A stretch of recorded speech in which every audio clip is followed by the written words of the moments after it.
Thank you very much, আমার খুব ভালো লেগেছে। থ্যাংক ইউ তুমি কেন বলছো? থ্যাংক ইউ তো আমার বলা উচিত।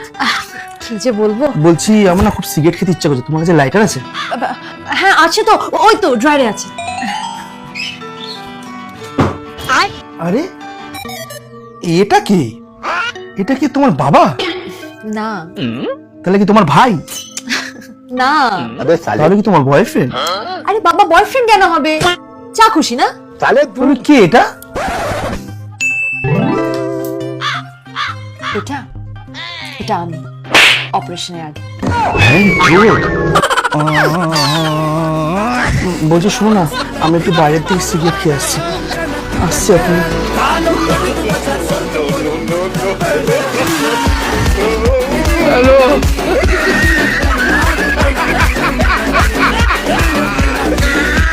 Hola, Carlos.